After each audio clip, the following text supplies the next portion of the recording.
Hello, I'm Rob Walters, and welcome to another edition of Word on the Street.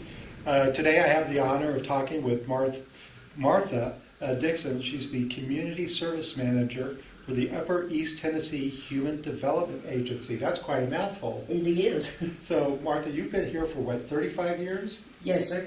Tell us about how you got involved with the agency. I came here as a client seeking some services. I enrolled my daughter in her Head Start program. She was 4 years old, and a friend of mine had told me about it. And I came here looking to get her what she needed to get a good education. Mm-hmm. Within a few months after my daughter was in Head Start, they asked me to volunteer in the classroom. Mm-hmm. I was thrilled to death, but very, very nervous, but it was such a good experience.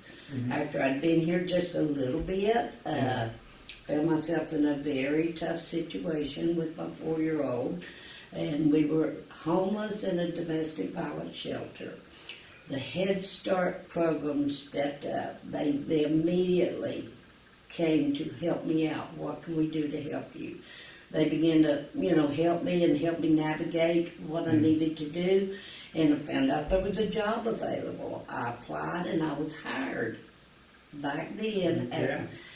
The scary part about that time was that I had no job skills. I had no job.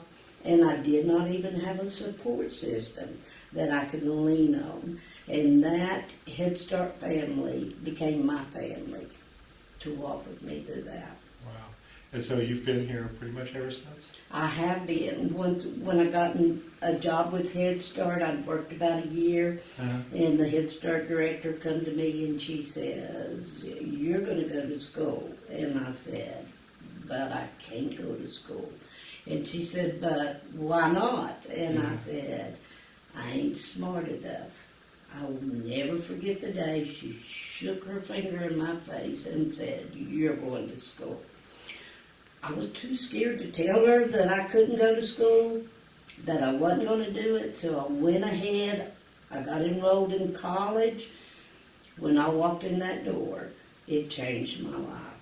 Mm-hmm. Today, I was able to graduate college, continue on working with the agency. I worked with Head Start for 19 years and then transitioned to the community services side of our agency. We're a nonprofit. We serve low-income families. Right. And with the Head Start program, that is a preschool program for low-income families and their children. Right. And on the community services side of the agency, which is what I've transitioned to now, we provide services for that same population. It may be a little bit different than the Head Start families, but we do serve low-income families, giving them assistance with things like if they're having trouble paying the rent, we could help them with that. If they start a new job and they need some help with getting gas, you can start a job, and if you've been employed, you have that job, but how are you going to get there if you don't have gas? Right. That's something we can do. We can help with things like that. Gotcha. And so on the community services side, as the manager of our neighborhood service centers, that's what we do. Great. So you are the community service manager. Yes, sir. And so talk to me a little bit about the counties you serve. What counties do you serve? Okay, we serve 8 counties of Upper East Tennessee. We serve Carter, Johnson, Unicoi, Greene, Sullivan, Washington, Hancock, Hawkins, and did I say Johnson? I think Johnson rounds it out. So good. What are you seeing these days out there? What are the greatest needs? It's tough times, like I have never seen. I've been doing this a long, long time, and times are tough for folks right now. We've got a shortage of affordable housing for people that are on the lower income level, that rents have tripled since the pandemic. people were paying $450, $500 rent. Now it's $1,500. And being a low-income person with limited resources, what we used to consider maybe 30% of your income to go toward housing, people are having to do 60%. That's been a real challenge with folks, just having that affordable housing. But another thing I see is, it's something that's been steady. Jobs are getting a little bit harder to find lately. People are wanting to work. It's just hard to find a job, and when you do, you need a couple of jobs to be able to survive in this economy. Well, talk to me a little bit about some of your success stories that might come to mind. Oh man. The great thing about this job that I enjoy the most is I get to give back to people every day what was given to me. I see people that come in as sinners, and they are in that crisis situation where, and the majority of the people that we serve, contrary to what the myth may be, majority of people are good, hard-working people that have had a life event that has put them in a situation where they just can't make that rent payment or they can't pay that electric bill. One that comes to mind is a lady who got a job, had not been working long, and due to some circumstances became homeless. She was staying with some people and had to leave. She was on the street, literally on the street. I worked with her about a month trying to find somewhere. She found a place to live and all that. We were able to pay her deposit in the first month's rent, get her started. In the meantime, she never missed a day of work. Good. She was right there the whole time. Folks like that are what makes this so rewarding work. We have people, one of my favorite programs we have here is our self-sufficiency program. That program is designed for students who are in school trying to reach their educational goals. A lot of those are young kids. They fall in that little category there where they're out of school, they're by themselves, and they don't really qualify for any of those other services. But yet they're trying to get that college degree or that certification and things like that to be able to support themselves. So we come along beside those folks. We enroll them in our program. We have contacts with them weekly, monthly. We meet with them face-to-face. If any barriers comes up, such as car repairs, or the light bill is way more than they expected, we're able to meet those needs for them folks. We give them $100 a week stipend that they can use for gas, for food, for books, whatever they need. And then we stay with them until they reach that educational goal and even beyond to see them get employment. So proud of some of the folks that have come through that program. I've had people in that program that are being from a phlebotomist to someone that was working on their doctorate. These are people that qualify income. We have a 200% poverty or below that we serve those people through our community services block grant program. We also have those folks I have to mention this because we do serve those folks 200% of poverty or below. But because we live in such a great community, we have what we call local funds, where we'll apply for a grant from a private organization or folks like the Kingsport United Way that comes along and they give us funding that if someone comes in my office and they're 202% poverty, whereas I can't serve them through my community services block grant, I can serve them through that. just because you're that little bit over income doesn't mean the need's gone. Right. It's just that we can't meet it that way. But I'm very thankful for that. And, You touched upon some community partners. Are there other community partners you'd like to talk about? oh man, yes. Sorry. We have the Kingsport United Way we work with. We have electric companies here in our area that helps us out with their roundup fee. So folks, if you see that on your bill, round it up. Mm-hmm. Put that money in that pot, and we're able to, like in Unicoi, Irwin Utilities, down in Hawkins County, we've got Holston Electric. Here in Kingsport, AEP has a fund that we can help people through those kind of programs. We have lots of people that we partner with, St. Vincent de Paul, KCMC here in Kingsport. We've got some of our city governments that will help us out with the small grant. Greene County gives us some funding that way that we can help people in their community. Hawkins County, they do that. A good partner that we have that works with us a lot is the TVA that will sometimes come along and give us funding that we can help people out with that.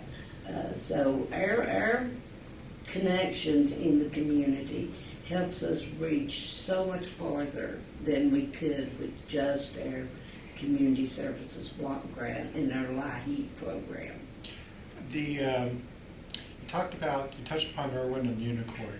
Yes. We're about 13 months out, a little longer than from the Helene. Are you still seeing need over there? Oh man, definitely we're not seeing the volume we did at first, but can't say enough about the community support that happened during Hurricane Helene. We received grants from First Horizon and United Way of Upper Highlands, and they gave us money to help those people during that time.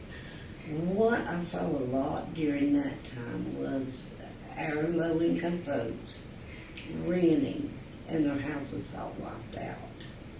They weren't eligible for FEMA help per se to rebuild and get restarted, but because of the way the community stepped up there, we were able to help them, paying those rent deposits to get them rehoused. One of my favorite parts of that time was to take those people to the Walmart and let them get what they needed to reestablish their homes.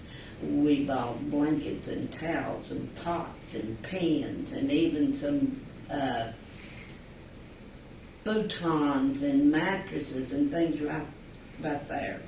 Walmart is another one of our community partners that helps us out with funding sometimes. The need is not as challenging as it was. The volume of people is not as much as it was, but we're still seeing those people that are trying to recover from that. We helped man the other day that had finally been able to acquire housing after all this time, and we were able to pay his rent deposit and his first month's rent and get him in some housing. Excellent. Do you have any fundraisers? We don't exactly do fundraisers per se, like most of the folks. What we do, I do. I'm happy to go out and speak to groups, tell them what we do, tell them the good that we do, and the need that we have. We apply for grants all the time. Just always looking to try to expand our dollars, because as much as we do, it doesn't scratch the surface of the need. And so we, it's challenging to have to tell some of those folks, look, we would help you, we just don't have the funds. Right. So we talked about some of the successes, but where do you get your strength? There has to be heartache and heartbreak. It's tough sometimes. I will not lie to you. It is tough sometimes. But I'm driven by the good that is in people. Like I said, most of the folks that come in, they're good, hardworking people that have just had a life event that put them behind. Mm-hmm. And I believe that everybody should have opportunity. You know, you should have that opportunity. What you do with that opportunity may depend on your life and you and what you've been through and where you're at in your life. But I believe there's a lot of needs out there. I believe there's somebody sitting out there that given opportunity and support and direction can really change the course in their life, and things can be better. And that's what drives me. I get to give back like I was given to. I'm going to give you the final word. Is there anything else you'd like to share or talk about? Just I love what I do. We live in a great community with our support we have, and we've got good people in this area that, all of us are a paycheck away sometimes from being there ourselves. I've had people that, one story that comes to mind is during the pandemic when that first hit, and people began to lose their jobs. And we were at that time doing what we call our commodity distribution. And it was drive-through. The lady pulls up, she got a very nice car, and to get a box of food, and she rolled the window down, and she was tears dripping off her face as she said to me, I never thought I'd find myself in this situation. And, that's why we do what we do. Because, today it could be me, tomorrow it could be you. In the meantime, there's people that struggle every day that we're able to offer them help. One thing I would like to add is the fact that we're not here just to give out. We're not handing out. We're handing up. One thing we do with everybody that comes in our center is a budgeting and introduce income management to them. Everybody that gets some kind of service, it's a simple budget, but for a lot of our folks, it's a new concept. Nobody's ever said, let's sit here and see where your money goes and see what your resources are. A lot of folks will they're so appreciative of that. And so we're changing their life in more ways than just meeting that immediate need. We're there helping them in the long term so that we want to help them in such a way that they'll never need our services again. And that's our goal.